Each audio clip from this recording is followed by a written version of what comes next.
What is up, guys? It is the Bluebloods here, and everyone knew this episode was coming today.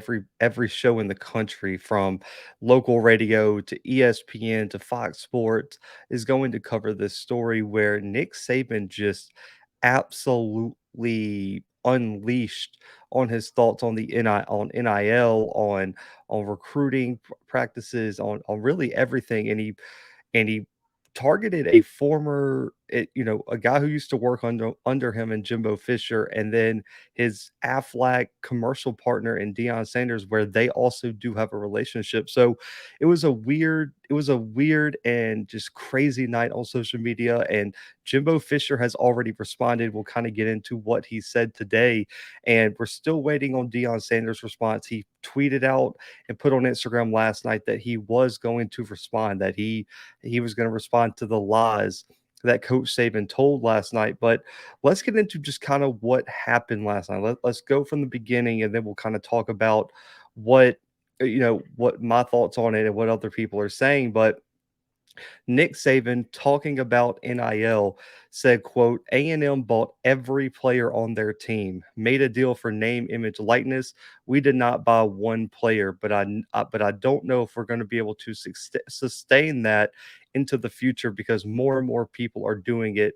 It is tough. And this is an allegation that, A&M has really denied from the start, from when the Shamar Stewart thing was going on, when Coach Prime tweeted at him saying that, they're not going to try to compete with the bag, all the way up until the end of National Signing Day, where Jimbo Fisher had a press conference calling the reports that he bought his whole class asinine, that they didn't pay anybody, they didn't do anything against the rules per se, and that there's still been no proof of it. And here we are in mid-May, and there still hasn't been proof that Texas A&M did anything against the rules. But a lot of the consensus is that Texas A&M and other schools are setting up these quote unquote NIL collectives as undercover LLCs and paying players through that. So it's technically not against the rules, but it, there's a lot of questions on how the NCAA can enforce this and things like that. And so Nick Saban isn't the first one. And also, to go back even further, I don't know how many people remember this. Last year, Jimbo Fisher and Nick Saban, had a little verbal, back and forth, where Jimbo Fisher said they're pretty much going to whoop, Alabama, and Nick Saban was like, in what, golf? Because he was saying that they weren't going to beat them in football. A&M goes on to upset Alabama this year in Kyle Field, behind Zach Calzada's huge game. But these guys, their past goes back a long time. I mean, Jimbo Fisher worked for Saban at LSU from 2000 to 2004, and was the first assistant to beat Nick Saban in Nick Saban's entire career. And then on top of that, just to further the point, Deion Sanders gets brought into it, where Nick Saban says, quote, Jackson State paid a guy $1 million last year to come to that school. It was in the paper. They bragged about it, and nobody did anything about it. And what he was talking about is, after Travis Hunter signed with Jackson State, there was a huge rumor all across social media that Jackson State and or Barstool gave out $1 million to Travis Hunter as, an NIL deal to convince him to come to Jackson State over Florida State, where he was committed for over a year. But, you know, we saw what Coach Sanders tweeted back to him, but Saban also goes on to mention the Miami booster offering 400K to a basketball transfer to endorse his company. It's a Life Wallet, and that, the Miami had a player that decided to enter the transfer portal if Miami didn't increase his NIL revenue or offer. And, looking at the entirety of what he was talking about, I think, when you're looking at the NCAA perspective and how are they going to manage NIL, there's really no way to stop it. Once you kind of open the floodgates, in the first place, without really having a set plan, there's really no way to get it back in there. So, I mean, it's the same, like, you pour out that bag of rice, you aren't going to be able to pick, you're not going to be able to fix the entire mess. And so the NCAA is in a weird spot, and I think a lot of people agree with that. But for me, looking at this entire situation, I don't disagree with him going at Jimbo Fisher. That's your conference rival. You guys have had back and forth.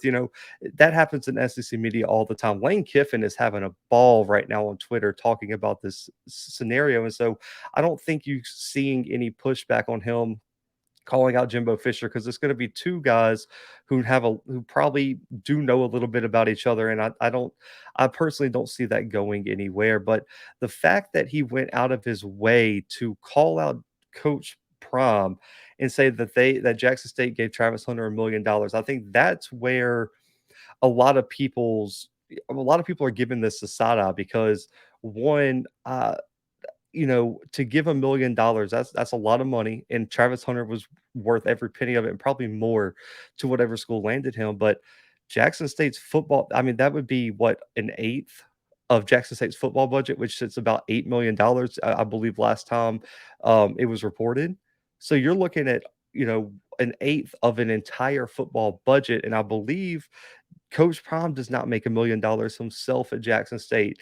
And on top of that, I don't, we're talking about a school that already has resource issues in the SWAC. And so for me looking at it, it was weird that Nick Saban went out of his way to take a shot at an FCS program.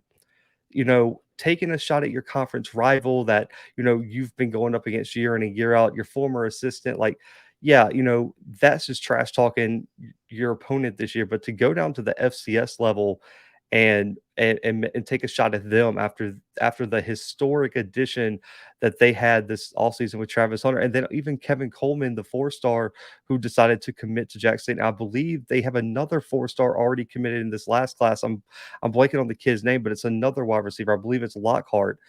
But it just seemed like an unnecessary shot from Nick Saban from his side. There was no reason to throw Jackson State or Deion Sanders, especially, and I believe SI did a great piece on this. Kyle Mosley did the piece, I believe. He was talking about, if you're going to take a shot like this, you at least got to have some proof. You at least have to bring something to the table that kind of backs up these claims. And this was real out of character for Saban in terms of his media presence to take a shot like this at two people he has a outside relationship with, and everyone's still waiting on what Coach Prom is going to respond with. What's he going to say? How's he going to address it? And I'm expecting that probably later this afternoon. But looking at this situation, man, college football media is just on fire everywhere, man. There is just pure chaos everywhere. But Jimbo Fisher did respond today, and let me just say this, did not mince words. I mean, he went scorched earth right back, and he called Saban a narcissist. He said that if you look into his past, you can really find out what he is. The exact quote he said is, quote, "Some people think they are God. Go dig into how God did his deal, and you may find out about a lot of the things you don't want to know. We built him up to be the czar of college football. Go dig into his past. You can find out anything you want to find out, or what he does, or how he does it." And this was another risky move, man. You're calling out an assistant that was on your staff, was one of your right hand men for 4+ years. And so he knows where the codes are, per se. I guess if you want to use that figure of speech, he knows what the codes are. And so it just seemed, having a problem with NIL or how it's managed by the NCAA, take a shot at the NCAA. But to go out and take a shot at Jimbo Fisher, especially take a shot at Deion Sanders, a school that is not even on the same playing field with Alabama in terms of resources and funding and endowments and boosters, it just seemed a bit reckless in my opinion for Nick Saban, and I don't really like it. I mean, what would be the equivalent of that is if someone at top of the FCS, like a Matt Ince at North Dakota State, or Deion Sanders at Jackson State, or Willie Simmons at FAMU took a shot at like Bowie State or West Florida at the D2 level, talking about, oh man, they landed this kid, so let me take a shot at him.